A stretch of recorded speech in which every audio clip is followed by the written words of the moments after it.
Assalamualaikum warahmatullahi wabarakatuh. Kembali lagi bersama kami Banpos Channel dalam program Banten Pos hari ini edisi Senin 14 Desember 2020.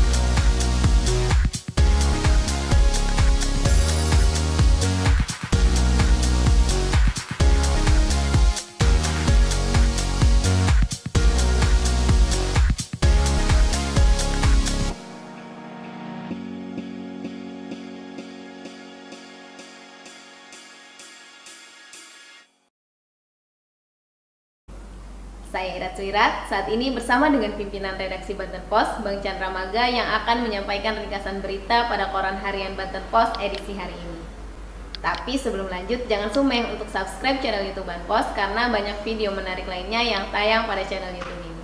Wayahe juga like, komen, dan share video-video yang ada di channel ini karena video-videonya pasti menarik. Halo Bang, gimana nih Bang liburan kemarin? Ya di rumah aja ya, hujan. Wih, menikmati sekali berarti Bang? Oh tentunya, berkumpul dengan keluarga sambil hujan-hujanan, minum teh, makan pisang goreng. Mantap ya. Quality time sekali nih bersama keluarga. Iya, Oke Bang, kan udah quality time bersama keluarga, udah liburan juga, berarti sekarang udah siap banget nih untuk menyampaikan ringkasan berita hari ini. Udah nggak sabar malah, karena berita-beritanya pasti menarik dan pasti ditunggu sama CS Banpos. Sangat ditunggu sekali sih Bang sebenarnya nih. Pasti. Nah, sekarang kita mulainya dari Cilegon nih Bang. Oke. Nah di Cilegon ada pembukaan Transmart diprotes. Wah ini Transmart yang menyeret mantan wali kota Cilegon yang di OTT KPK ya?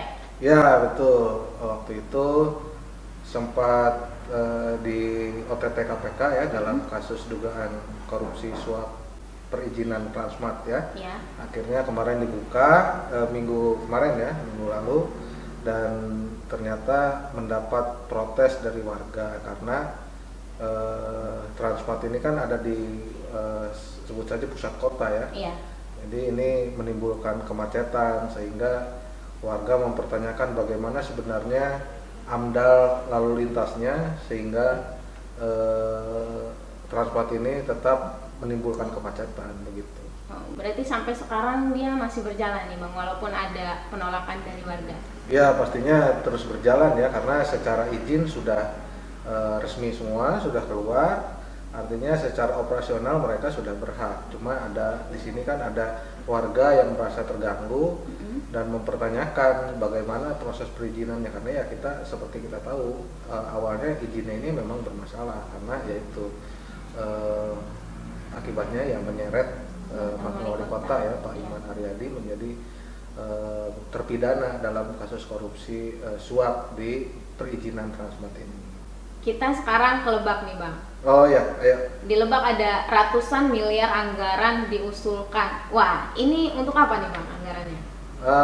Ini di Lebak kan dalam 2 minggu terakhir ini terjadi banjir yang cukup luas ya di beberapa wilayah dan menyebabkan beberapa kerusakan infrastruktur. Nah ini sudah diusulkan oleh Pemkab Lebak untuk pemulihan pasca bencana-bencana itu ya, baik banjir maupun longsor. Nah ini ada sekitar 26 miliar yang diusulkan oleh Pemkab Lebak dari APBD Lebak dan ada juga lebih dari 100 miliar yang diusulkan ke APBD Provinsi Banten. Wah, semoga ini bisa menjadi pemulihan ekonomi ya untuk warga Lebak sendiri. Ya tentunya dengan perbaikan infrastruktur akses ekonomi bisa lebih lancar ya, kita harapkan juga ada peningkatan.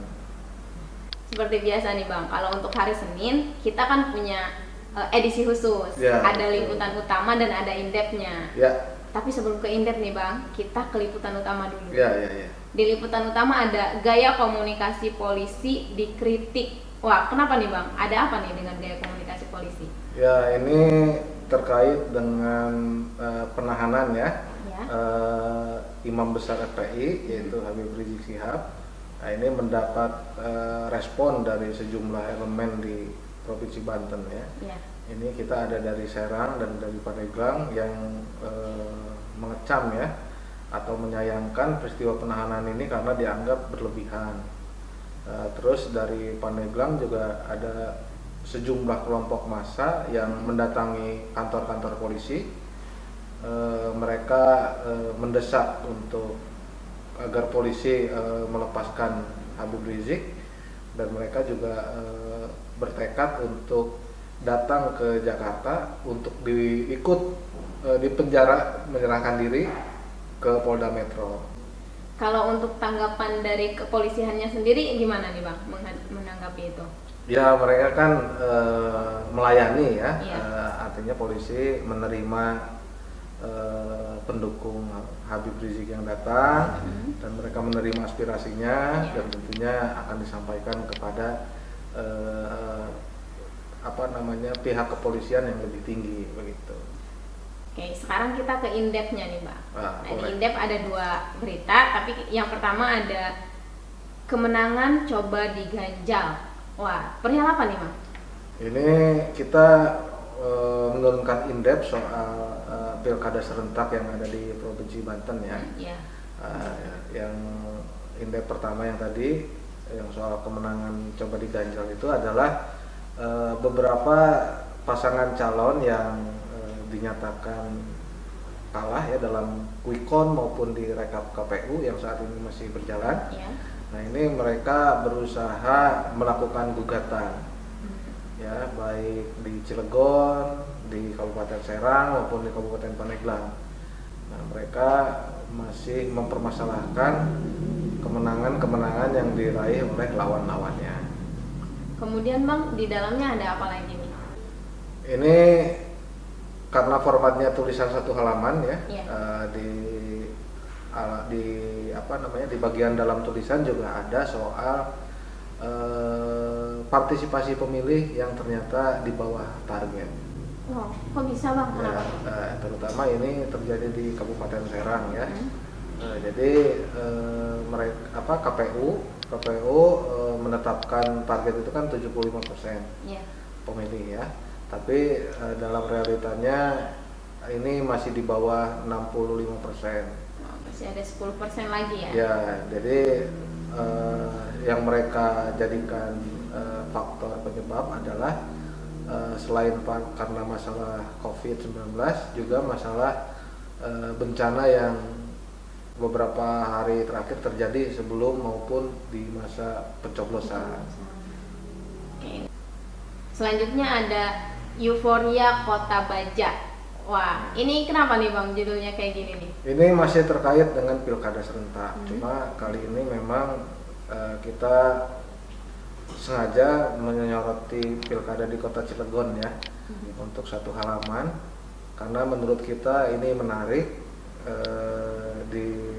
karena di Cilegon ini kan berhasil meruntuhkan dominasi dari dinasti politik yang selama ini berkuasa. Jadi kami menurunkan analisa dari pengamat politik tentang mengapa pasangan ini bisa menjadi pilihan bagi warga Cilegon. Begitu. Ya, selain itu Bang ada apa lagi nih di dalamnya? Ya, di dalamnya juga ini 1 halaman ya. Di dalamnya ini ada klaim kemenangan dan pengakuan kemenangan ya. Yang pertama, klaim kemenangan ini datang dari pasangan yang menang ya sesuai hasil quick count maupun saat ini unggul di rekapitulasi KPU Kota Cilegon. Mereka menyatakan unggul di sejumlah kecamatan. Nah itu datanya ada di tulisan ini ya. Terus di sisi lain juga di Des Pilkadanya Pemkot Cilegon juga punya hitungan yang sama, artinya tidak jauh berbeda bahwa pasangan Heldy Sanuji ini adalah pemenang di Pilkada Cilegon tahun ini. Nah, CS Banpos penasaran kan bagaimana berita selengkapnya? Jadi langsung saja baca berita selengkapnya di Koran Harian Banten Pos yang bisa didapatkan di loper-loper terdekat. Bisa juga dapatkan edisi digitalnya melalui langganan grup WhatsApp yang linknya ada di deskripsi video ini atau diunduh di portal berita banpos.co. Kembali saya ingatkan untuk CS Banpos yang belum subscribe channel YouTube Banpos, jangan sumeh untuk subscribe channel YouTube Banpos karena banyak video menarik lainnya yang tayang pada channel YouTube ini. Wayahe juga untuk like, komen, dan share video-video menarik yang ada di channel ini. Demikian ringkasan berita hari ini. Saya Irat Suirat. Saya Chandra Magah. Pamit undur diri. Billahi taufiq wal hidayah. Wassalamualaikum warahmatullahi wabarakatuh.